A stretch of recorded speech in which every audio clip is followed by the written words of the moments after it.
जय श्री राधे मित्रों, बहुत स्वागत है आपका भक्ति रस में। भक्ति रस के माध्यम से हम आपको भगवान की अन्य लीलाओं का रहस्य बताएंगे। साथ ही भगवान के उन अनन्य भक्तों के बारे में, उनकी कथाओं के बारे में, उनके जीवन के बारे में बताएंगे कि उन्होंने किस तरह से तपस्या करके भगवान का इस कलयुग में दर्शन पाया था। उनका तपस्या स्थली कहाँ है, कहाँ जाकर के आप उनकी तपस्थली का दर्शन कर सकते हैं। इसी सीरीज में मित्रों, आज मैं आपके लिए लाया हूं श्री नंद किशोर दास गोस्वामी प्रभु जी की कथा। कौन थे नंद किशोर गोस्वामी जी, किस तरह उन्होंने भगवान की तपस्या की और किस तरह उनको भगवान कृष्ण और बलराम उनके भाई का दर्शन मिला। मित्रों, नंद किशोर प्रभुदास जी बंगाल देश के बांकुड़ा जिले में रहने वाले थे। उनका जन्म बड़े दिव्य परिवार में हुआ था। वो श्रीमद नित्यानंद प्रभु जी की 7वीं पीढ़ी की संतान थे। बचपन से ही नंद किशोर प्रभु जी भगवान की भक्ति में लीन रहते थे। उनका मन किसी और चीज में नहीं लगता था। नंद किशोर जी भगवान की भक्ति और उनके रहस्यों के और उनकी शिक्षा के बारे में जानकारी लेने के लिए दर दर भटकते थे। लेकिन नित्यानंद प्रभु जी की पीढ़ी में जन्म लेने के कारण उनको कोई गुरु की प्राप्ति नहीं हो पा रही थी, यानी कि कोई उनको शिष्य बनाना नहीं चाह रहा था। ऐसे कुल में उनका जन्म हुआ था। नित्यानंद प्रभु के कुल में पैदा होने के कारण उनको कोई अपना शिष्य अंगीकार नहीं कर रहा था। नंद किशोर जी बहुत परेशान थे। इसी परेशानी को लेकर के उन्होंने घर छोड़ दिया और वो वृंदावन चले आए। वृंदावन पहुंचकर मुकुटमणि श्री विश्वनाथ चक्रवर्ती पाद को उन्होंने अपना गुरु बनाया।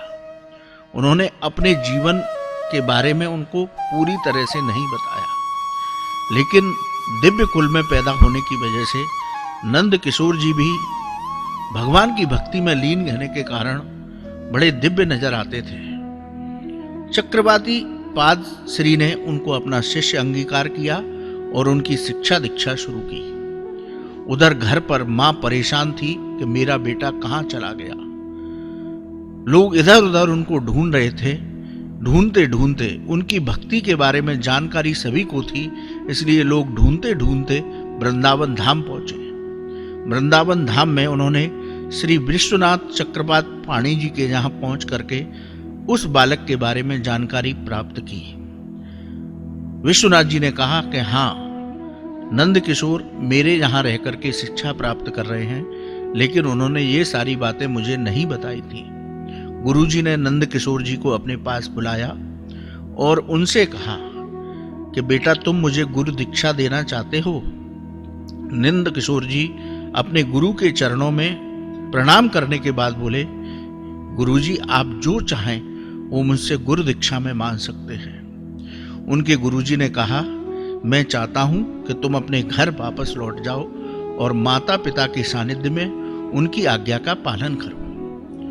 गुरु को गुरु दीक्षा में ये वचन देने के बाद नंद किशोर जी अपने घर लौट आते हैं। घर लौटने के बाद नंद किशोर जी का विवाह भी होता है और उनको एक पुत्र संतान की प्राप्ति होती है। लेकिन गृहस्थ में रहने के बाद भी उनका मन भगवान कृष्ण की भक्ति में ही लीन था।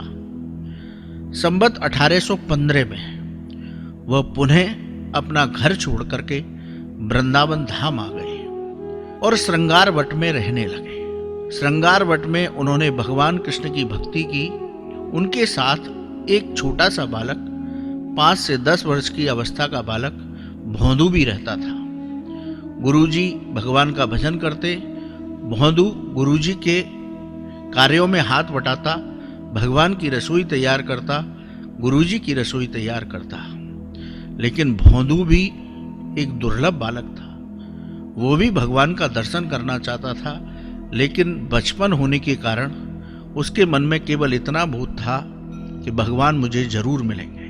भौंदू भगवान के लिए प्रसाद बनाने के बाद कुछ प्रसाद लेकर के वहां से भांडीर वन पैदल जाता था। देखिए, वृंदावन धाम में है श्रृंगार वट और उससे दूर है नंदगांव के पास भांडीर वन। इतनी दूर पैदल प्रसाद लेकर के भोंदू जाता था। उसे पता था, उसके मन में ये भाव था कि भगवान कृष्ण बलराम अपने सखाओं के साथ भांडीर वन में गाय चराने आते हैं, तो नित्य प्रति वो प्रसाद बनाकर ले जाता और वहां जो बालक गाय चराने आते थे उनको वो भोग कराता था। भगवान कृष्ण और बलराम उसकी भक्ति से अत्यंत प्रेम थे, अत्यंत खुश थे। भोंदू रोज प्रसाद ले जाता, भगवान बैठ करके रोज उसके हाथ से प्रसाद खाते। अद्भुत था ये दृश्य। भक्त और भगवान के मिलन का दृश्य हमेशा अद्भुत होता है।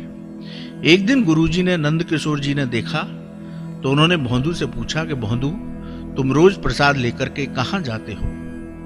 भोंदू ने कहा, मैं भांडीर वन जाता हूं, जहां कृष्ण बलराम अपने मित्रों के साथ गाय चराने आते हैं, उनको यह प्रसादी खिलाता हूं। नंद किशोर प्रभु जी को मन में शंका हुई।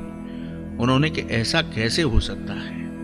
भोंदू के हाथ से भगवान भोजन कैसे कर सकते हैं? उन्होंने भोंदू की परीक्षा लेने के लिए उनसे कहा कि यदि भोंदू तुम्हारे मित्र हैं कृष्ण बलराम, तो उनसे आकर के कहो कि वो श्रृंगार वट में आए, प्रसादी बनाऊंगा, मैं उन्हें प्रेम से भोजन कराऊंगा। नंद किशोर प्रभु गुरुजी की आज्ञा लेकर के भोंदू भांडीर वन पहुंचता है और भगवान कृष्ण बलराम के सामने अपने गुरुजी के मन की बात रखता है। भगवान कृष्ण कहते हैं कि भोंदू, हम इस तरह से किसी और के पास नहीं जाते, इसलिए तुम चले जाओ, तुम आते रहना, हम तुम्हारे हाथ से भोजन करते रहेंगे। भोंदू गुस्सा हो जाता है, छोटा सा बालक है इसलिए गुस्सा हो जाता है, भगवान कृष्ण से रूठ करके चला जाता है। देखिए कितना दुर्लभ दृश्य होगा वो कि भोंदू आगे आगे भाग रहा है और भगवान उसके पीछे पीछे दौड़ रहे हैं, यानी कि भक्त के अधीन है भगवान। ये कथा बड़ी दुर्लभ है। भोंदू को पकड़ करके भगवान कहते हैं कि भोंदू रूठते नहीं है, या तुम्हारी ये इच्छा है तो मैं तुम्हें एक राज बताता हूं कि देखो, श्रृंगार वट राधा रानी जी का स्थान है। राधा रानी वहां श्रृंगार किया करती थी, इसलिए बलदाऊ दादा उनके जेठ हैं, वो वहां नहीं जा सकते और मैं बलदाऊ दादा के बिना कहीं नहीं जाता, इसलिए हम वहां नहीं जा सकते। यदि तुम चाहते हो तो अपने गुरुजी से कहना कि वो भांडीर वन में आए और हमें अपने हाथ से भोजन कराएं। भोंदू भगवान कृष्ण की ये बात सुनकर के अपने गुरुजी के पास जाता है, नंद किशोर प्रभु जी को सारी बातें बताता है। नंद किशोर प्रभु जी भगवान की भक्ति और विरह में रोने लगते हैं कि हे भोंदू, तू बड़ा कृपालु है, तू बड़ा दयालु है कि तेरे भगवान के दर्शन किए और तेरी ही वजह से मुझे आज भगवान का दर्शन प्राप्त हो। नंद किशोर प्रभु जी अच्छे अच्छे पकवान बना करके भोंदू के साथ भांडीर वन पहुंचते हैं, जहां उन्हें कृष्ण बलराम सहित उनकी सखाओं का दर्शन होता है।